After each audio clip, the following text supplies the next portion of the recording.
Dans une interview accordée à Télé Loisirs, Gérard Darmon est revenu sur les lourdes critiques à l'encontre du dernier volet des aventures d'Astérix et Obélix, réalisé par Guillaume Canet. Une haine publique que le comédien n'a toujours pas acceptée.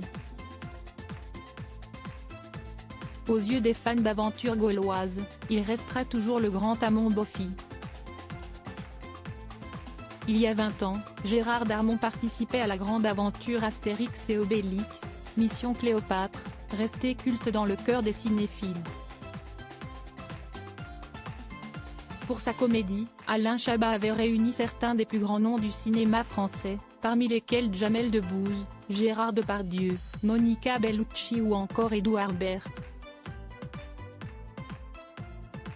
Une aventure si folle que le comédien a avoué au cours d'une interview accordée à nos confrères de Télé Loisirs de ne plus jamais faire partie du casting d'un autre Astérix. Je me suis promis de ne plus jamais faire d'Astérix, et je tiendrai parole. Celui d'Alain Chabat me suffit. Il est évidemment le meilleur de tous et le restera, concède-t-il. Car si ce volet égyptien est resté culte, l'aventure cinématographique des irréductibles Gaulois ne s'est pas arrêtée là, avec 3 nouveaux volets qui ont peiné à faire de nouveau briller la franchise.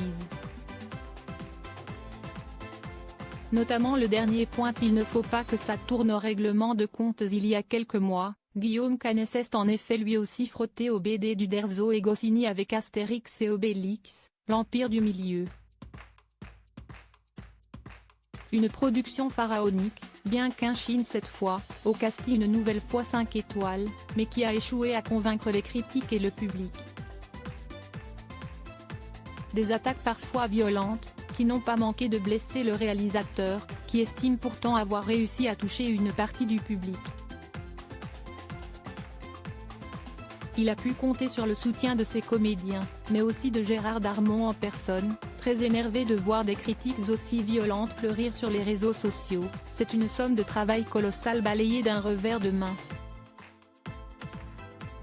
Qu'on n'aime pas, d'accord, mais il ne faut pas que ça tourne au règlement de compte, a-t-il regretté dans les colonnes de nos confrères. Mais d'où vient cette haine ? Se demande-t-il également, conscient que se lancer dans une adaptation d'Astérix et Obélix soit devenu un vrai risque pour les réalisateurs. Ce qui ne l'empêche pas de réaliser que le long métrage n'était pas forcément à la hauteur des attentes, il y avait du très bon et du moins bon. Oui, le film a coûté beaucoup d'argent et on était en droit d'en attendre plus, conclut-il. Un raté qui sonne le glas des tentatives, alors que la nouvelle sortie de Mission Cléopâtre en 4K a de nouveau connu le succès. Point d'interrogation.